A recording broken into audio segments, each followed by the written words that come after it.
day and welcome to Natural Health Dialogue with naturopathic Dr. Randy Lee this week, week 1, February. Welcome. And so we're going to, in our normal pattern, we're going to continue that and talk about sustainability today. Randy has a better term for it, but we're going to something near and dear to my heart, and that's food. Randy, how are you Yeah, going to help us with that? I'm doing great, and this is looking good. I'm enjoying it. This is a topic that most people will probably have heard of, but I'm not sure that very many people practice. And I'm trying to show you that it can be an easy thing to do. The title of this one is "How to Prepare Non-Perishable Food." When ran that by a few of my friends, they said, "Wait a minute, all food is perishable," and I said, "Yeah, you're absolutely right. If it's organic, whether it's plants, animals, uh, foods, any of those things, ultimately they are perishable because they're organic. But there's a lot of difference in how you can make the perishability factor last longer or Right. make the foods last longer. And so we're looking at some ways that we can make things that would perish within a week or two last us for maybe up to 25 years. Um, when I was you look at it in life and you can say, well, a human body, you can die in infancy or in childhood, or you may live to be 100 years old. That's the kind of factors we're looking at. Or if you take plant material, leaves deteriorate, compost pretty quickly within a matter of days or weeks, whereas the tree trunks may take a couple of years before they would ever decompose. And so we're trying to find ways to get our perishable food not to perish so quickly. And I'm going to take it in from the likes of what can you do that'll last only a few days or a few weeks, up to a point of something you can do to keep your food for like 25 years. And Okay. we'll talk about those in turn. Because some Uh, of us might want to, have something in reserve at those various perishability times so that if something happens, another virus hits or whatever, we're able to feed our families. Joseph, in the year in which we have just lived, we can see that there are times when the grocery stores are virtually empty. Uh, Yeah. that's going to continue for a while. Uh, there may be some things that you want to do to make sure that you have a food supply when the grocery stores are pretty sparse, and so that's where we're looking at here. Um, Very first, helpful. First of all, you can take fresh fruits and veggies. You can get those out of the grocery store, or you can get them out of your garden, or you can get them from friends and neighbors. You can go to farmers markets, and you can get stuff that's fresh, and that's going to last most of the time a period of a few days or maybe a couple of weeks. If you put lettuce in your refrigerator, within a couple of weeks, it's moldy and gone.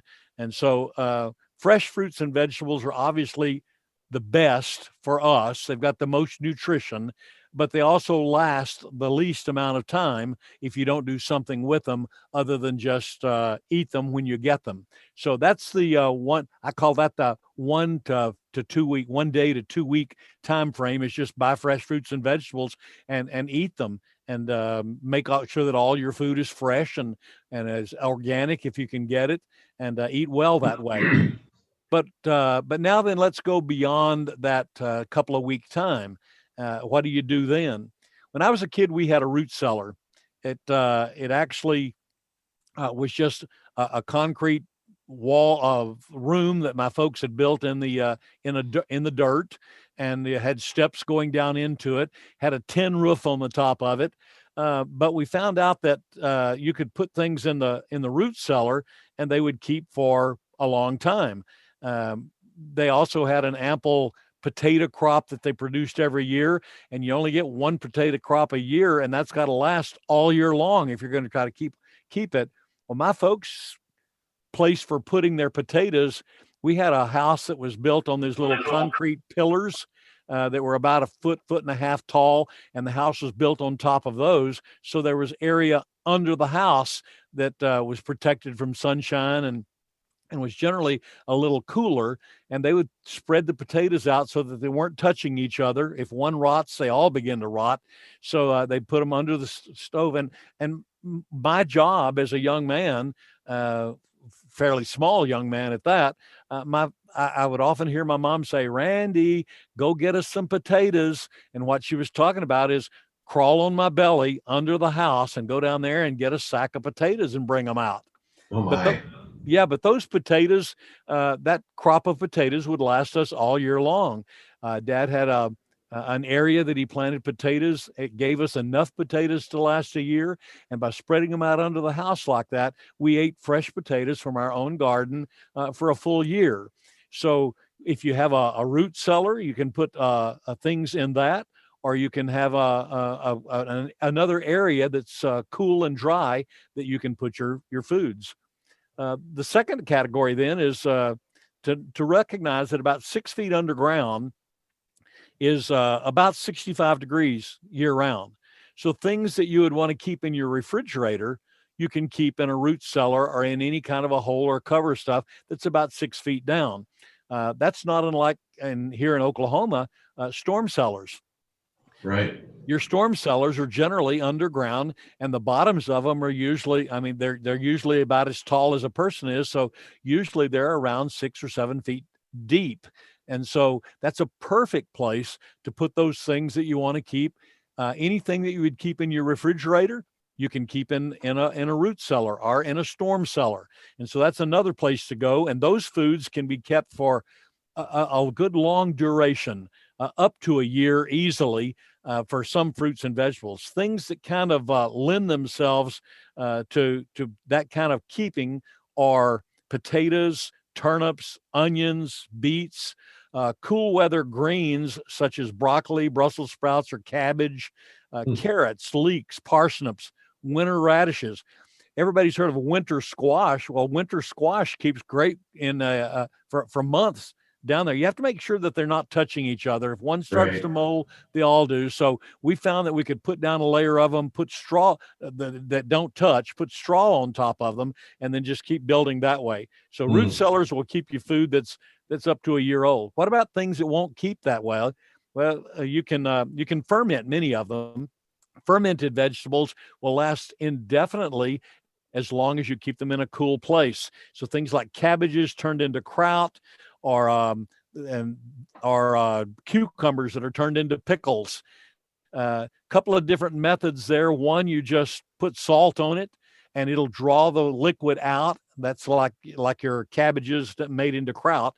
Cucumbers Hmm. have to be sliced and put into a jar, and you put brine on them, which is water and salt. If the salt can't pull the water out of the vegetable, then it will we just add the water to it. So that's another way. Try fermenting those things. Canning is seeing a resurgence. Every family when I was growing up canned all summer long.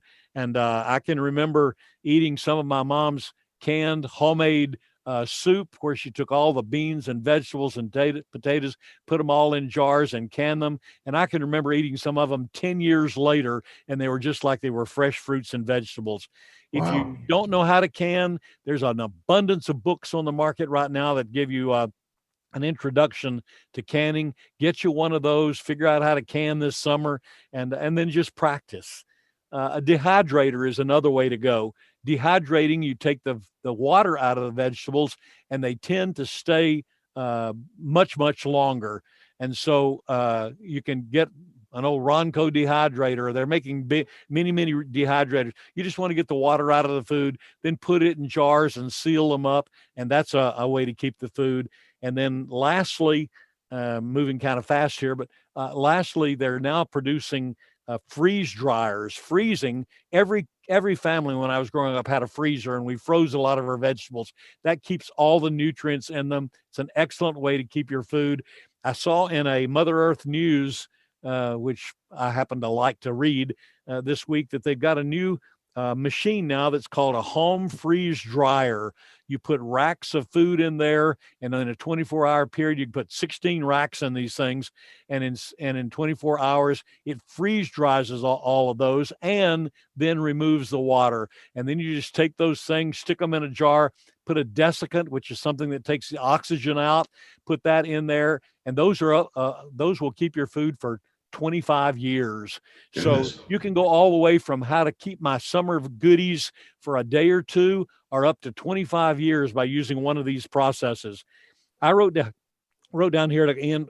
Consider the four things in Proverbs 30:24-28 that Solomon said were small but extremely wise. One of them he mentioned, ants are not the strongest of people, yet they store up their food in the summer so that they can have the food later. By storing up your own food, you control the quality and the nourishment of the food, and you can protect your family's food supply and keep them healthy by making your food non-perishable as you need it to be. Makes good sense. We hope that's been helpful to all of you out there, and hope you perhaps be able to practice some of the things Randy talked about. But we've come to the end of our program, so we'll see you next time. Amen. Thank you.